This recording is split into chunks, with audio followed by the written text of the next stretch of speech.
Hey, babies, it's the even more fabulous Mother Love coming at you live and in living color with Mr. Kennedy Rogers. It's a lot going on, So let's start with the debate last night between the two future vice presidents of the United States of America, J.D. Vance and Governor Walz. What was your take on the debate last night? Overall, it was a fantastic debate because they actually talked about issues, even though they went, everything wasn't fact checked along the way while they were talking. The fact that they were far more civil in this debate it's a debate that the American public is should want to hear and it's entitled to hear.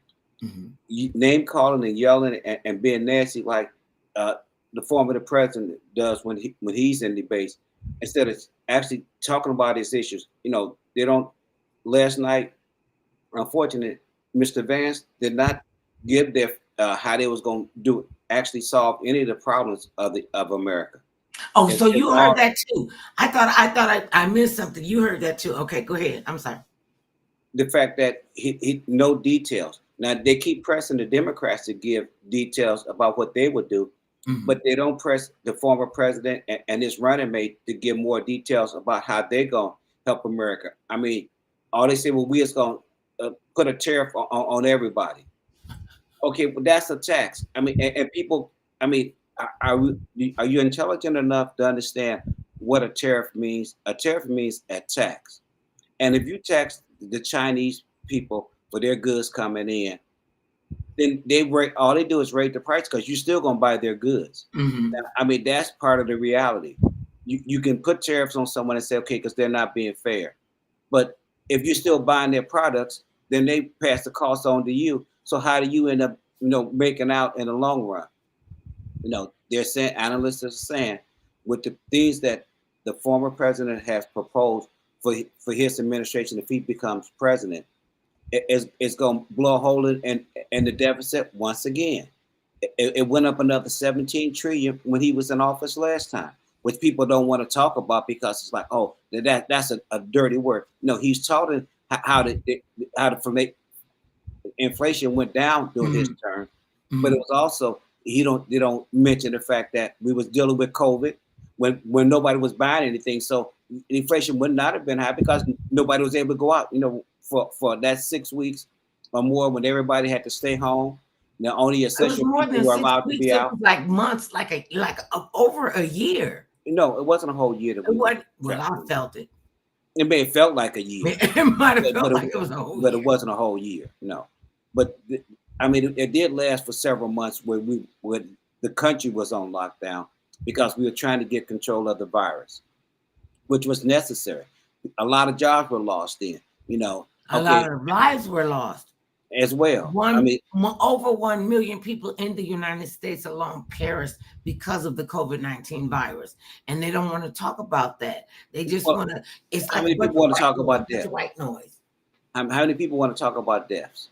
Most of us don't want to talk about deaths. So no, that's not a popular topic that you're going to see people running to talk about because no, that's not something that most of us want to hear or in the first place, because it's dealing with your loved ones and losing a loved one. Nobody really wants to talk about their loved ones being lost by COVID or any other disease. I mean, it's just as bad as the hurricane that has destroyed so many lives. It destroyed so many lives. And that was a natural disaster. COVID-19 could have been dealt with. It was a natural disaster too. It was a disaster. It just should have been. We should have been able. Our elected officials ought have been able to realize what is going on in the real world with COVID-19, and people are dying, and it's in the nursing homes, and it's spread abroad, and then everybody wants to. Well, no, we didn't have this. We didn't have that. Well, we didn't have a lot of things. We didn't have a lot. No, to be realistic and to be honest about the situation. No, they were not prepared for COVID-19. No, the world was not prepared for COVID-19. It was not just America. Just the U.S. Prepared. The world was not prepared. Millions of people lost their lives around the world. it did cripple the world economy. So it wasn't just here. And so when the former president tried to make claims about how much better things were when he was in office, we also was dealing with the ravages of COVID-19 that was at its peak. And when he left office, we had to go on lockdown to control it. So a lot of things did happen during that time. And even last night, I remind people once again, even last night, when Vice President running mate by Vance was asked point blank, will y'all accept the outcome of the election if you lose? He went silent. So that's my cricket sound. So once again, we can be facing the fact that if the former president does not win re-election, will we go through another January 6th again because he did not win? I mean, that's something that all Americans should really take seriously.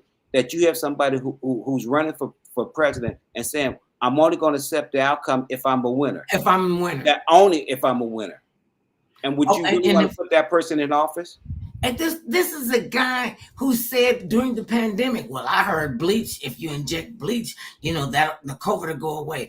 Oh, this is the same guy, the same guy that said, oh, it'll go away by itself. This is the same guy that in his administration who was willing to withhold life-saving mechanisms like the incubators, what is it called? Not the incubators. This was the breathing machines that they had 17,000 of them sitting in some warehouse waiting for people. So if they start dying, we could capitalize on these ventilators and then they'll come begging for us to buy the ventilators. I mean, this is the mentality of a person who says, I lost the first election, but I don't believe in the electoral process. So if I don't win, it doesn't work. So I'm letting you all know that there's another thing, because there's early voting through the mail. It's already started. The same guy that said, don't vote through the mail,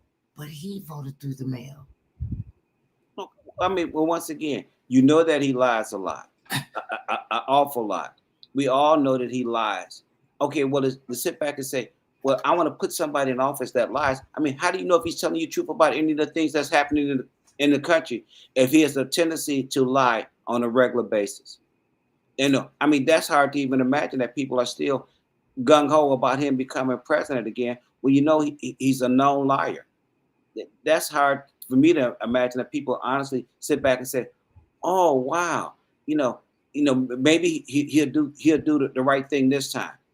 He wasn't willing to do the right thing last time. He wasn't willing to step down when he lost.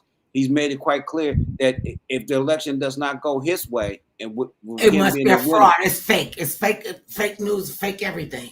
Then why would we put him back in office? It just doesn't make sense. And he has said on multiple occasions, should he win this next presidential election, that the first thing he was going to do, he was going to get rid of it was going to be retribution across the board for everybody who voted against me, who didn't think I could do retribution. This is not what our politics is about. It is not about retribution. And this guy is telling you to our faces, to his people who love him, to their faces, he said one day, I don't give a flying. Shut up, mother. I don't give a flying crap about you. All I want is your vote. All I want is your money to keep coming into my coffers, and I want your vote. Because if you don't vote for me, you're voting against America. I'm like, really? And they still are there. People have lost their pensions. People have lost their futures.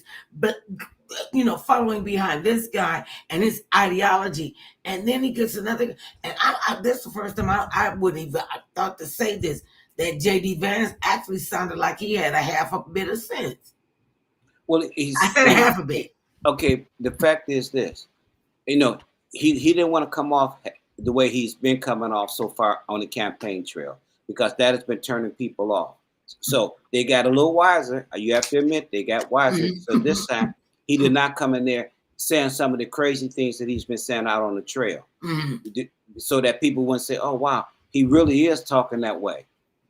So, I mean, he was smart enough to say, no, I'm not going to do that, so people won't look at me that way. But that doesn't change the fact that that's what he was doing. No, that's the reality that we face. And that people should be aware of that and be willing to say, well, I'm not going to fall for that. Not this time. First time, shame on you. The second time, if I vote for you again, it's shame on me because I know better, but if I'm not doing better. I mean, there's a lot of things that are going on in this world that we have to pay attention to. And him never being a politician, I mean, how do people honestly think that he's going to deal with political things happening around the world when he's never been a politician? When he don't even have politicians that he hang out with to kind of say, well, what as a politician should I be doing? Not as a businessman. Because if you're only looking at the world as far as business, you'll hurt a lot of people because you're only looking at the bottom line. We need somebody who actually knows about diplomacy and has worked in Congress with all the things that are happening around the world right now. We need a lot more stable person to be in office than somebody who it says, I'm just a businessman who make business decisions, and that's going to be good enough for everybody. Okay. See, let's just go down that road for a second. He wanted to approach the political system in the United States as a business. Let's think about that. As a business, you have failed 2 casinos. You have failed at a Marc University. You have failed at a Marc liquor company. You have failed at the what they had the stakes out there. That's 5 that even I can remember. 5 different businesses that you have corrupt, and you went bankrupt who knows how many times. And then you would want, listen people, you would want this guy who who fails at a casino, at 2 casinos. And you say, oh no, this is the guy for us. He's going to be out for us. And even though he's telling us he could just grab women by their lady parts and he could just stick their tongue down there, his tongue down their throat, and everybody's going to be all right, hunky-dory with all of that. And you want this guy? Again, you saw what he did.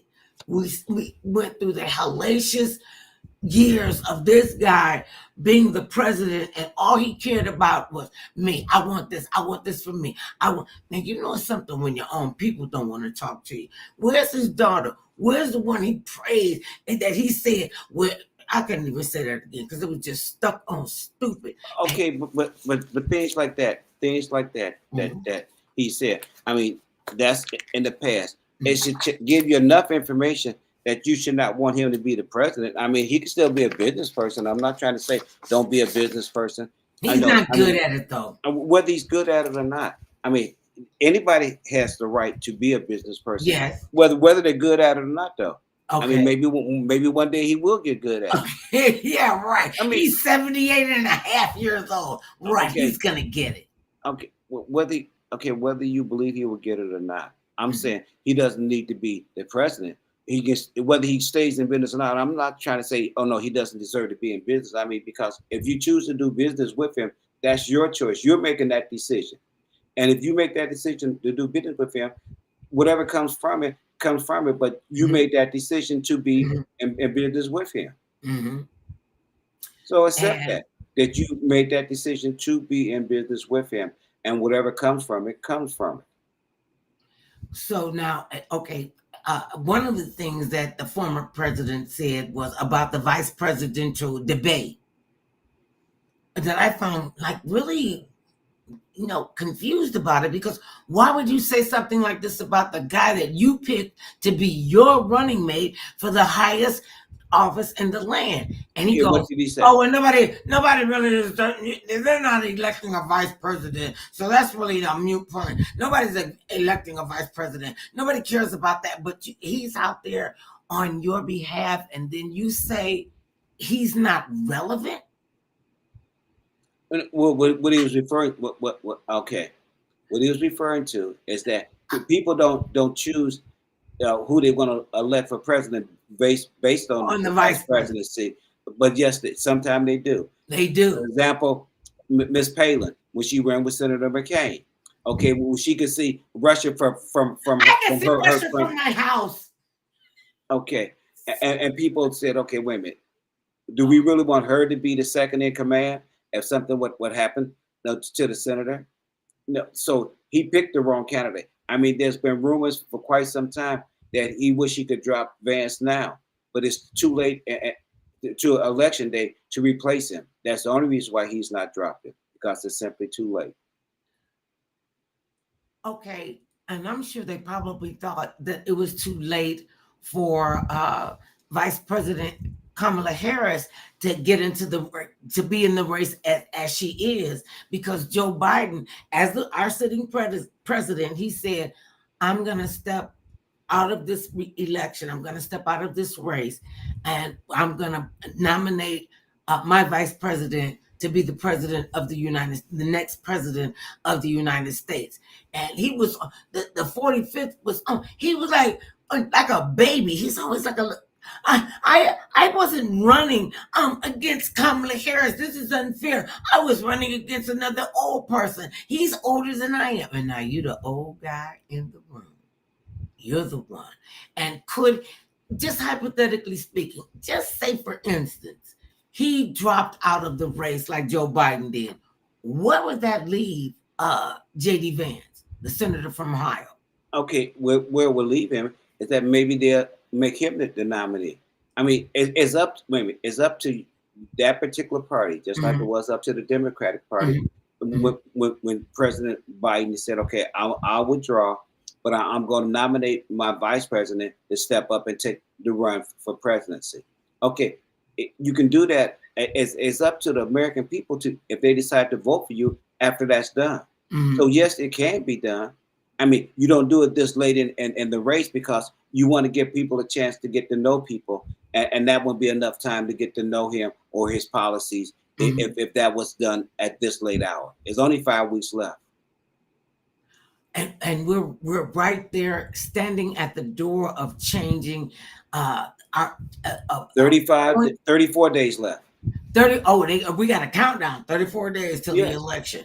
And it just, and I think I don't think that they were prepared for President Biden to step away from the race and him to endorse Kamala Harris, and for her to be in a position that she is running neck and neck with a former president. And she's, they're saying she has raised just an exorbitant amount of money for her campaign because people want to see a change. We don't want to go back to yesterday, make America great again. We want to move America forward. And she comes forward. And I think, this is just me, he went through all that blustering with Hillary Clinton, and she was more qualified to run the country than he would have ever been. But people didn't see it that way. And so now we have another strong woman who is in a position. She's the vice president. She's been the vice president for what, 4 years now? 3.5. What? 3.5. Oh, okay. Well, it lasts for 4 years because, they get voted in November, then they take the oath in January, November, December. That's, to me, which I don't understand that. Why once they win the presidency, don't you inaugurate them and put them in office on that day? Why do we have to wait for January 20th or whatever? Okay, if they won the election. There's a reason why. There's a reason why. Tell me the reason why, Mr. K. Here's the reason why. Because, first of all, you have to count all the votes. You have to, that doesn't always happen on November the 5th or 6th, whatever happened to be the election day. So you can't install a president that the next day because sometimes you don't have all the votes counted to know who's the actual winner the next day. You also have to be cognizant enough to know you have to have a transition period from one administration that's supposed to help. Oh, that was the peaceful transition of power that was supposed to be. And instead of having the reasonable power, the transfer of power from one administration to another one, they decided that they was going to storm the Capitol and tear it up, and people going to jail. And he don't think he should go to jail. First, you ask why they don't get elected, and go in office right away. It's because of that. You have to. If you're switching political parties that are taking over the Oval Office, you need time. You need time for the people who are leaving. You let the people know that are coming in. Okay, This is what I've been working on. This is what's been working on. This is what's coming up. So when you start day one on working on January the 20th, you are ready to start working. Mm-hmm. Well, it's actually January 6th because that's when the election is certified, and then the people who won are all sworn in. They just start to take their place in the House or in the Senate, whichever it may be. So you have to have that transition period. I mean, and that makes sense, and it should always be that way, that you have a transition period. So, because you want people to know what's been going on because they wasn't there. And to say, okay, we'll just come in and you just come in cold shoulders. I mean, some people have done that in the past. They be spiteful. They're not want to give information to the next group coming in or stall as long as they can about passing the information over. But it's not right. I mean, in one breath, we say that we want to be the model for the world. But then in order to be the model for the world, you have to show people that you can actually make a transition, that you can put people on. I mean, this is something that we've been doing every 4 years for a long time now. It's since not the beginning of the the Republic. Of the Republic, yeah. Right. So it's something that people should care about and people should be concerned about. But if you have a person now that's running for office and telling you that they only will accept the results if they're the winner, they win, then is that really somebody you want to put in office? I mean, do you honestly say you truly trust them to doing your best? We have your best interest in mind. If they're saying the only way I will accept this election is if I'm the winner. Well, he drove that crap in since he got defeated by Joe Biden, and that's all he talks about. Everything that he said that he would do has not been done, except for the tax break for the very, very wealthy, bringing down the middle class. Over 1 million Americans perished because of COVID-19, when that administration could have done something that would have been effective to at least keep the numbers down so that so many people, and then they get to a place where now we got long COVID. Those are called the long haulers. Okay, that was going to happen, women. Like the flu, like any other inoculation thing that we have. Long haul COVID was going to happen anyway, because everybody did not get vaccinated. And if you didn't get vaccinated, you caught the disease, yes, you could catch it again. And then we got to get revaccinated and vaccinated again along with our flu shots. Okay, but the reason why is because it's just like you get a flu shot every year, because the flu changes every year. That's why a different strain, that every year you have to get a new shot to combat the new strain that is out. Same thing with COVID-19. There's a new strain that's going around now that once it get out in the public at a lot, then they say, okay, it's time to develop another shot vaccine to help combat that. Because what it's doing is giving you a slight dosage of the virus, but not a large enough dosage that your immune system cannot identify it and start making antibodies against it. That's why it's the same thing with the flu. Just listen to Mr. Kennedy with his scientific take on things. Okay, go ahead on. I'm just impressed. Go ahead. It's the same thing with the flu. It's why you get a flu shot every year. You give somebody a small dose of the strain that's out for this season, for this winter season. Their body's introduced to it, so your body can build up antibodies against it. And so if you do happen to catch the flu during this season, it won't be nearly as bad because your body has already built up. Because you've already been inoculated against it. Because you built up antibodies to help combat it. No, you can still get sick. No, it does not stop anybody from catching the flu, nor will it stop anybody from catching COVID-19. But by taking the vaccine, you've introduced the microbes into your system, so your body builds up antibodies against the virus, so that you won't be affected as badly. You can have sniffles, sneezes, a slight cold, headache, but you don't get the full blown effect, and that's why you do it. And hopefully people will do it. I mean, a lot of people say no, they don't want to do it. They're done with that, and you don't have to. I mean, because reality is, no, if you don't take the shot, your body You may already have some of the symptoms already in your body, and your body's already started to build up antibodies from it. Everybody won't get sick no matter what, but a Right. large majority of us can get sick, and that is not what you want, because once again, if the economy is based on people being able to work, people be able to shop and buy, if you take any of those equations out of the picture, Mm-hmm. the rest all end up in. I mean, the way we are now. I mean, we have a strike on the East Coast and the Gulf Coast with the dock workers, and they're Longshoremen and women okay. They're who dock workers, unload longshore. those crates for all of our goods. Okay, well, they're the biggest sticking block with them and the companies Mm-hmm. is that they don't want automation. They're fighting the automation. The same thing Oh, they that fighting happened here. AI. The same, not AI as much as they're fighting robots. Okay, they want to build That's robots. artificial intelligence, Okay, well, it's robots. not AI though. I mean, it's a robot that's going to help to unload the ships, to Mm-hmm. unload the cargo instead of a human being.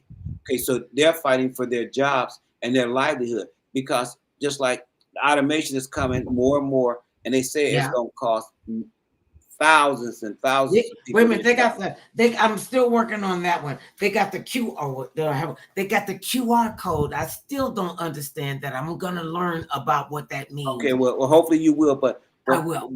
the main thing is that when you have an automation comes in, it displaces workers. If you don't have a job, how do you take care of your family? How do you feed your family How do if you you don't keep have the a job? economy going? By being a consumer and participating in what we need to do. And we've always needed the longshore men and longshore women to get And those freights in and you will need them unpack them and get anyway. them to where they need to go. And now you're saying you would But rather robots, have a okay, but robot robot, doing it? okay, not every single job, but a lot of the A jobs. lot of them. I'm not, yes. Okay, it's not all the jobs, I but understand that. the fact that if you lay off 200,000 people because you got robots not doing what they were doing. Okay, those 200,000 people are no longer putting money into the system. Mm-hmm. That's what I'm Now talking they will about. become people they'll be taking money out of the system because they have to go on unemployment or they may have to go on welfare. I mean, automation is good to a point, but we're not retraining our workforce rapidly enough to say, okay, well, if you lose your job because there's a Or if robot we doing it now, replace your job or with replace it, automation. okay, we'll replace, then we're not training you fast enough for the next job that you will have. Mm-hmm. Everybody's not going to be a college educated person and work on a computer. We all may work on a computer in some kind of way on our Mm-hmm. jobs, but you still have to. The majority of us need a job, need a place to go, and I mean that's something. I mean, And need a place to present. live, need to be able to, take care of just the basic things. And they're taking, they don't, to me, when I say they, the powers that be, the politicians who are making these decisions, we as the people need to be able to scrutinize what they're doing, what they're saying, and how it's going to affect us on a daily basis. Elections, yeah, they That's not happen possible. ever so often, but real life happens every day. And you Well, I got to mean, be able to understand that the decisions that people are making in the political world and in the business world will affect you personally. I mean, when you think about it, I mean, it's just so many things that we do in this country that we can fix, but we don't want to fix. The healthcare system, the insurance system, the way that our foods are produced, putting all this crazy stuff into the food chain, so that we're having all of these different maladies and different diseases at earlier ages. I mean, we got stuff, and this is just me, that I believe that they're putting so many additives and preservatives into our food supply that is causing our young people to not grow up like we grew up. Not to say that how we grew up was the best way, was the right way. I don't believe that it's this way, that these kids are reaching puberty at such an early age, having to deal with all the white noise on the computers. And what they got a commercial out here. I don't know if it's all over the country. They got a commercial out here that is saying if your child has been dealing with symptoms of loneliness, depression, thoughts of suicide. Has your teenager been subjected to this? Well, we want to hold Facebook and Twitter and Instagram and TikTok responsible for what they're doing to our children's mentality. Now, whose job is that to fix that? The businesses or the parental organization that we have with our kids? And then we get to this crazy. Okay, but I'm off my soapbox.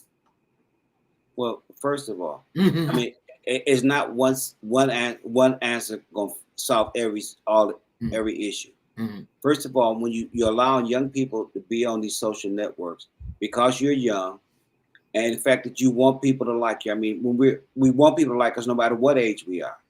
You truly want people to like you when you're young. The younger you are, the more friends you would like to have because everything is new.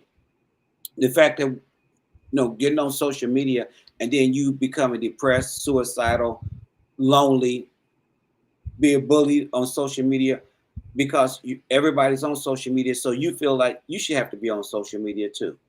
I mean, yes, it's part of a lot of this does go on the big tech companies that have all these social platforms for people to use, but it also comes down to what we as people want.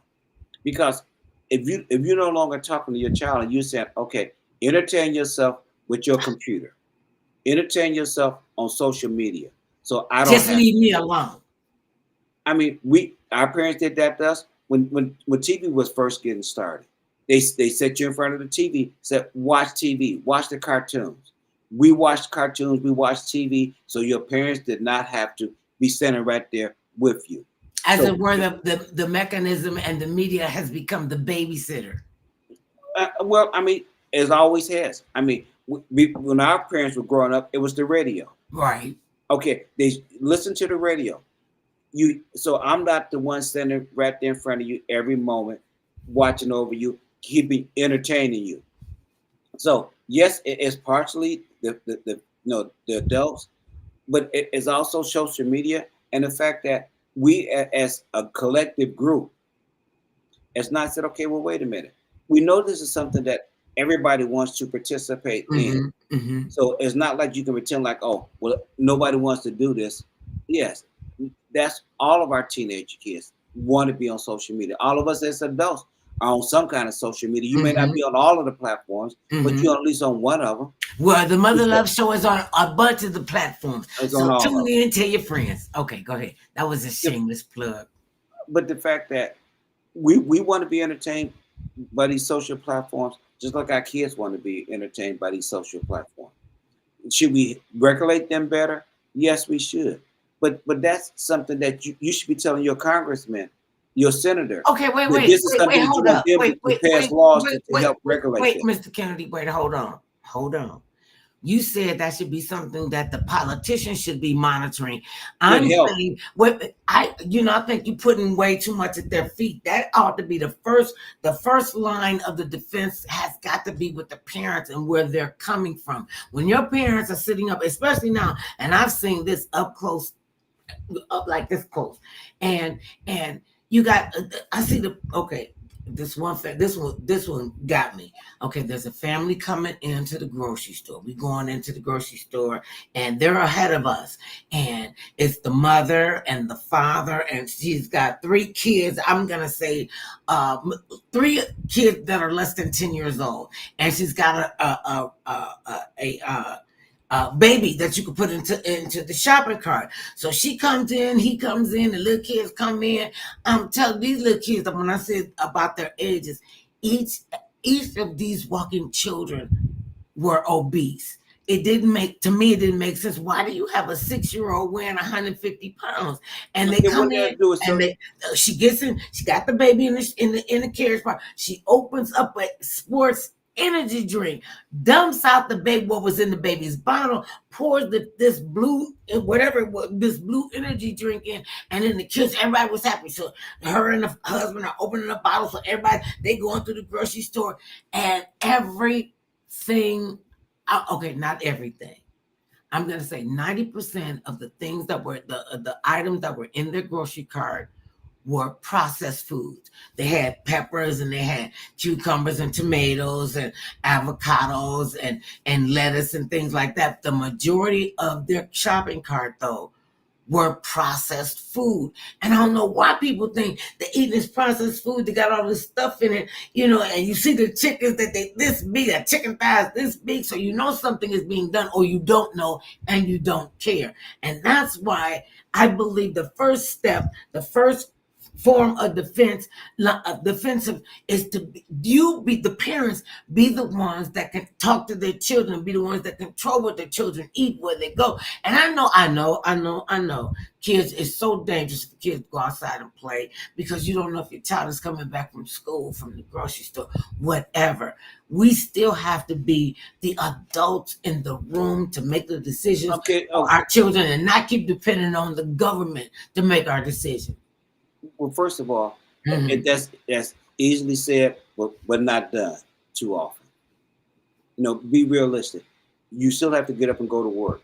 You are going to rely on somebody else and other things to help to entertain your child, for your child to be doing while you at work. Now that's reality. And trying to say, well, and not just entertain them, educate them. And you got to be careful who you put in your child's future, whose hands you're putting your child's future in, especially with the daycare system. And I'm like, oh my God, thank you, Father God, that we're not dealing with this anymore, and we continue to deal with this. We don't have adequate child care services, and when you do find a good child care service provider, the rates are through the roof. Okay, go ahead on. Okay, but we on fifth of all. Just so you know, you just said first of all. Then he went to fifth. We're fifth of all. That's a lot, though, Mr. Kennedy.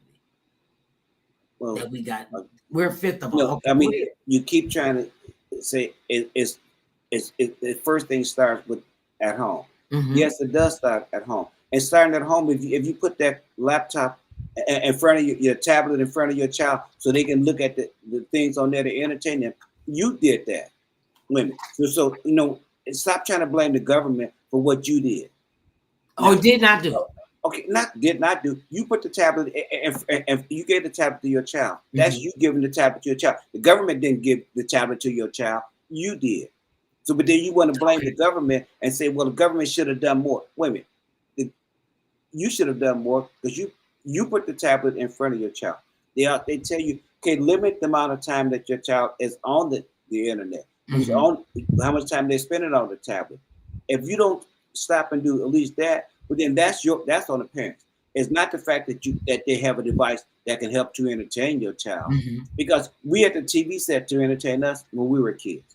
So was it wrong to have a TV set to entertain us? And when you think about that, okay, we had the television to entertain us when we came back in the house. We were also told, go outside and play. Run, kids are told to go outside and play. These kids are just, sitting here at these electronic not devices, all kids, and they don't go outside and play. They look at it, all these things is going really fast, and they put the goggles on and everything. That's their outside to play. Okay, so once again, that's not the government.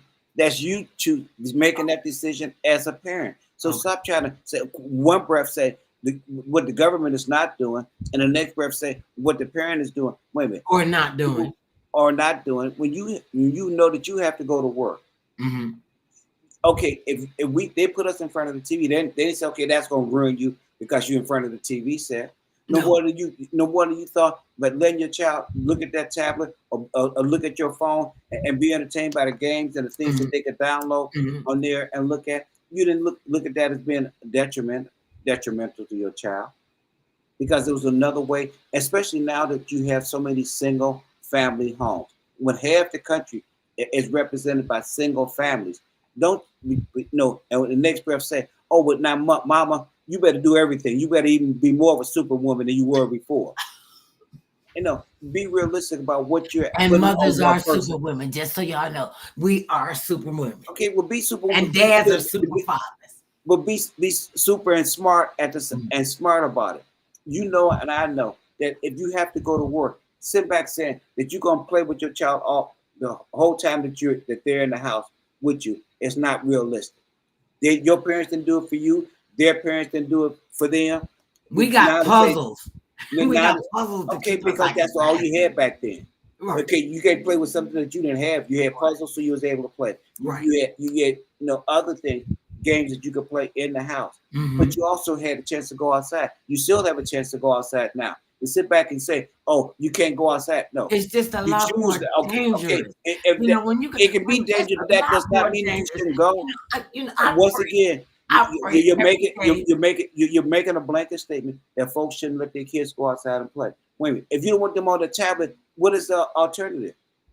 Now, you can't try to have it both ways. And one breath say, I don't want them on the tablet or on the phone being entertained with social media. But then I'm not going to let them go outside because I say it's too dangerous. If you have to go out and sit out there on the stoop so they can be outside playing, you can do that too, though. There are adjustments that can be made and should be made without all the time just thinking all I got to do is just blame somebody else. All I got to do is blame somebody else. I mean, we think about it. I mean, that this is a great way to segue into the next information about where we had this flash mob here in the city of Los Angeles. Can we just talk about the stupidity of the flash mob? Go ahead on, Mr. Kennedy. Okay. For those of you who have been under a rock, flash mobs are these teens going in, busting up in stores, smashing up the glass, taking as much as they can take, and doing this at a high rate of incident. And it's like 15, 20 kids running in. Now tell us what's going on with the flash mob. Okay, well, you have to stop and look at it from this point of view. Okay, and this incident where it was like 20-some kids were on bicycles, and they decided, okay, there's this 7-Eleven store. Let's just pull up on our bike, jump off the bike, run into 7-Eleven, grab stuff out of there, jump back on our bikes and ride off. The difference this time is that when they start showing the pictures on TV, the parents are turning their kids in. They're like, that's my son, that's my daughter. I can't. Okay, but if by checking them now about something they were doing that was wrong, by checking them now will maybe prevent them from stealing something later, or actually maybe hurting somebody, and when or getting themselves hurt. Because the vendors are gonna get tired of this. One guy was saying that he had been robbed like 5 times in a year, and they kept coming in, and he was like, "No, I'm not coming out. This is my neighborhood. I'm gonna stand up for my neighborhood." Then if the same vendor, these kids come in and he or she shoots one of them because or whatever they do where they cause bodily harm, then it's like, oh, you shot a 15-year-old girl who broke into your store and wanted to steal all your stuff, and you thinking, okay, she broke in my store, she stole all my stuff. And then we get the report that parents are starting to turn their children in. But that was wait a minute. That's parents taking responsibility for the actions of their children. Right. That will prevent their children, hopefully, from doing that and again in the future. Because if there's no consequences for your action, a lot of times you continue to do that because there was no consequences. Well, hopefully, we're saving a lot of lives and teaching a lot of lessons to young people about stealing. Because all of them kids, thou shalt not steal. You only got one. That's one commandment. Get to that. Okay, that's one commandment. But think about this. You're teaching that child also.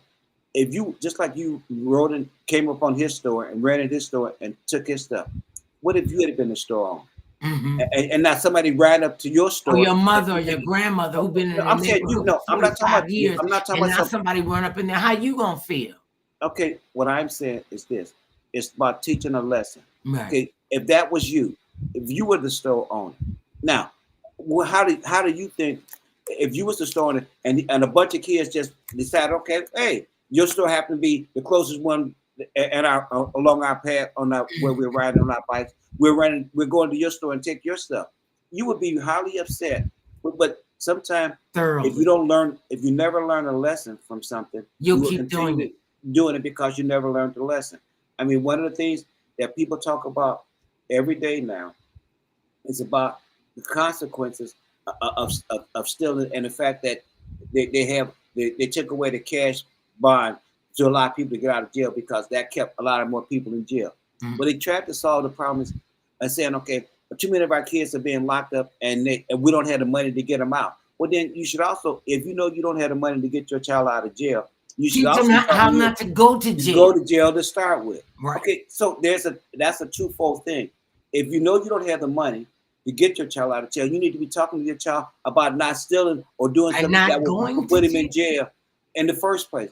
You know, you can't put it all on society. You have to put it on the parents saying, what are you teaching your child? Do you teach your child about the rights and wrongs about stealing? And about being a thief? That could be a hard... If you have to think, you have to teach that, and instead of just assuming. Because we want to sit back a lot of times now and just say, assume that your child would do the right thing. That's my child. My child doesn't do anything wrong. I can't believe that you would even accuse my child of something like that. And he right there on the video, okay, but on the camera. It's not why you would choose. I wanted to say this. One of the things that our society has been doing since, we've had these homegrown terrorists and, people that want to fly planes into buildings and what have you, is to have more video cameras up. You go in the store, is that video camera up? You got feet on that? How long is that? Oftentimes the neighborhood stores and the bodegas, they don't have the money or they don't have the resources. Well, most people have cameras. They don't have the resources to put these videos up that will help save them. So a lot of them, they say, yeah, that's a video camera, but it's really not up. And my thing, why would you be concerned about you being on video if you're not doing anything wrong? Okay, like I told you before, I go on where they got the video cameras, like in Walmart and Costco. I wave at myself, and they don't understand the ramifications of this. Yes, they do. Women, once again, no, obviously they don't. I mean, let me just share this story. When we were teenagers, because I was all of my brothers and sisters, we were all teenagers together. This is in my pre-Mother Love days. All of us were teenagers at the, it was like a 7-year difference between. Okay, get to the circle. We're almost out of time. We got another story to go to. Okay, so our brothers decided to steal our mother's car. So they're teenagers, they just stole the car, they riding up and down the street, joyriding. They used to call it joyriding. And they riding up and down the street, and my mother's like, okay, wait, where's my car? Because she had her own specific special parking space when we lived in the hood. And everybody knew that was her parking space. Okay. Well, her car was missing. Come to find out, okay, so she calls the police and says that she reports her car stolen. Okay, so we left thinking that our brother stole the car, even though they wasn't in the house where they should have been, and they weren't accounted for. Well, make a long story short, the police picked them up, took them to the police station. They impounded our mother's car, impounded her car because she had connections with everybody. She was able to get her car out of impoundment, and they said, well, you gonna come and sign for your sons to get out? She told them, no, let their ass sit in jail for overnight, so they know they can understand the ramifications of their actions. And she left them there. She drove, they let her drive her car. It was a yellow Ford Fairlane. She drove it out the impound lot, and she left it. By the time they came home, she went and she took this, and when you let them go, sit them down, come and get them. They never stole nothing else in their life. Okay, well that's great. Okay, now the next thing, because if you keeping up with the time, we're getting close. We had another topic to talk about as well, and that's Sean P. Diddy Combs. Lord, P. Diddy, what the 100 plus men and women have come forward to say that they have been victimized. And filing lawsuits. And filing lawsuits. And I bet you the lawyers' eyes are just. Maybe that's why they wouldn't grant him the $50 million bail, because he's gonna have to pay $11 million to. 100 plus people, men and women, have come forward, and he said, "I'm not guilty of any of it. We were all consenting adults." Okay. Well, once again, everybody's innocent until proven guilty. Okay. Just like if somebody accuses you of something, you want to be assumed innocent until it's proven in court that you're guilty or not. He's innocent until proven guilty.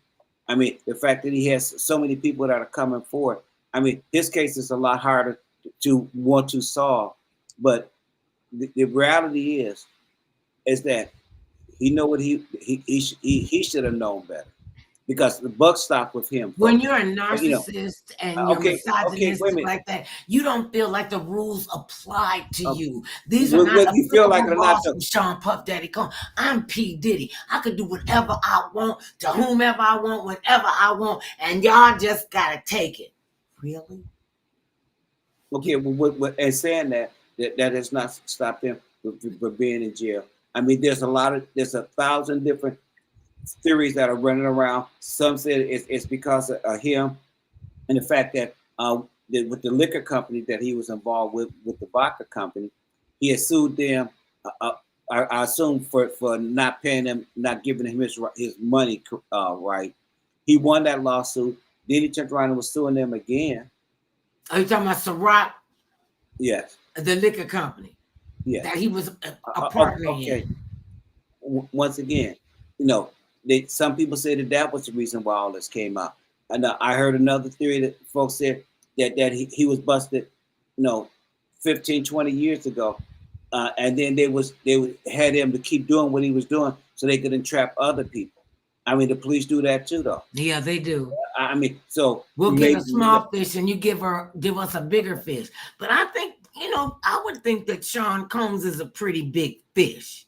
Okay, thinking in the world of business fish. And music and okay, thinking he's a pretty big fish and saying that he got busted and then they had him being a stitch for the police department afterwards. I mean, that's only a theory. That's just one of the things, because there's 1,000 reasons why different things.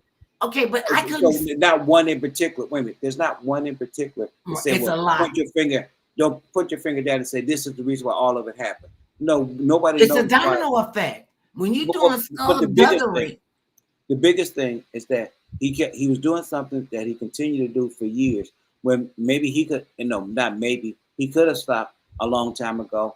He didn't. He was on his gravy train and he couldn't be touched. I'm Sean P. Diddy Combs. I make stars. I made Biggie. I made Tupac. I made this one. I made that one. I'm in business with Suge Knight. I'm in business with, all these people. I cannot be touched. Somebody touched him. They touched him on the forehead. Somebody touched him. Somewhere. I mean, the fact that he's been touched now and the ramifications of him being touched goes really far. I mean, some of the new lawsuits that have come out, there's folks who saying that they have video.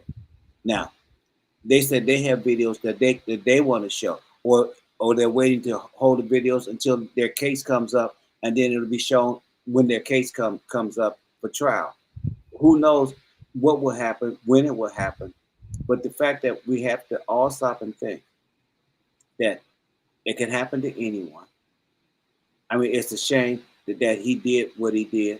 I mean, if he's allegedly accused of doing, and waiting to stay in court. I mean, but the fact prostitution, but the fact that all of this other kind of crazy stuff. But those were pretty big. Those were some pretty big charges. But the case, all this did not come until Cassie first had the first lawsuit that actually was about to go to court. And he settled with her. Then right after he settled with her, then the security guard and other people start saying, "Oh well, I don't want to. I can't stay silent no longer. No, I know about a lot of things that have been happening. No, with him around him. Evil, hear no evil, speak no evil. I'm not. But now, my name is Bennett. I ain't in it. Okay, but now they're willing to say I'm Bennett and I'm in it because they were saying that they knew about some of these incidents. That's not funny. That's not funny, Mother Love, under any circumstances. But the fact that reality is that once one person brought a lawsuit, then that empowered other people to say, well, if she was brave enough to do it, then I can step out there because in her case, she mentioned the lawsuit, and then on a Thursday and on Friday they settled. Okay. Then I heard it was settled for $30 million. Okay, if you can't live off of $30 million for the rest of your life, none of that. But women. The fact that he has been doing this, and let me just put this part out there. Okay, if she's come forward to say he's done this to her, and he settled the next day. How many other lawsuits has he settled like that? And how many will he continue to settle like that? When you're talking about 100+ people, male and female, guys are coming up and popping up and saying, well, I was at one of them freakouts, and I was one of the prizes, and they would bid on me, and I was just so like I was at whatever kind of crazy that went on. I was part of the penis banging. Oh, shut up, mother. Whatever they were doing. Okay, so once again, and to say, okay, you either I'm gonna take this public, because you just said that there's some people that say they have a video. So okay, so saying they have a video and proving that they have the video, it's two different things. Okay. And you have to stop. That's why it's only allegations. Mm-hmm. It's not been proven. You have not seen the actual video. There's not a video up on the internet right now for you to look at and say, oh wow, this is what the people are saying, being accusing them of, because I'm actually looking at one. No, to my knowledge, there's not a video out there that has been distributed to the public for viewing, Mm-hmm. People say that they have. And then I would be suspect because of the advent of artificial intelligence, and you can make a video look like and do like whatever you wanted to do. So we got is that something that needs to be on the table as well? Are these tapes authentic, and how can we prove? Well, first of all, until women, first of all, they're not actually being presented. He's as actually evidence yet. Y'all. Okay, women, they've not been presented as evidence yet. So it doesn't matter because somebody says something. I mean, once again, doesn't make it true. You hear something and then you run with it. Okay, with no real information to go along with it. I heard this was out there, so now I'm just believing that it's out there when I honestly don't know if it's out there or not. Because it's so easy to run with the rumor. Well, we love gossip. Human beings love gossip, whether it's the true gossip or it's fake gossip. Oh, speaking of gossip, just let me put this in right quick. Speaking of gossip, you guys are gonna want to tune in to the Mother Love Show tomorrow, because we have one of the preeminent writers of gossip in the entertainment industry. Reporter. A reporter from the National Enquirer is going to come on and spill the tea on who he has spilled the tea on, and how much and doing his career. What they say is doing his career, working for the Enquirer, working for several other magazines. That his job was to go out and get the scoop on the entertainment, on all the behind the scenes things that the entertainers would have wanted you to know. But they were doing it. He talks about some of the things that he did, like he had to climb up in a tree to take pictures at a wedding of a celebrity, so that he could that could be going to Enquirer. Mm-hmm. Now we've known that Enquirer has had helicopters over celebrities' weddings. So they buy the airspace so that the helicopters can't get on. We're gonna save that for tomorrow, because it's gonna be off the chain. Call your friends, call your mother, call your grandmother, because we're gonna get the skinny. Now, and these are stories. These are actually stories. Seconds. These are stories that have actually been written. He has a book. And the Enquirer has had their share of discrepancies, lobbed against them as well. Okay, but one thing we know about the Enquirer, they've not lost many court cases. They haven't lost what? Many court cases being sued for libel. No. The National Enquirer has not lost many lawsuits. It's the National Enquirer. Has not lost many lawsuits for slander. So there is truth about what they be saying. Whether it's 100% truth or 90% truth, there is truth to some of the stories, because you won't publish them without some of it being true. All of it may not be true. What do they say? Where there's smoke, there's fire. And I want to applaud the parents as we get ready to sign off. I want to applaud the parents of these kids who are breaking into the 7-Eleven and seeing their youthful male perpetrators. They spotted their kids and they turned them in. Thank you for being moms and dads and stepping up to the race. Thank you, Mr. Kennedy. We always have a lively conversation. And did you notice? We didn't even get into an argument today. Know that we love you, and just remember, no matter how big or tall, short or small, thick or thin. It matters not what skin you're in. Every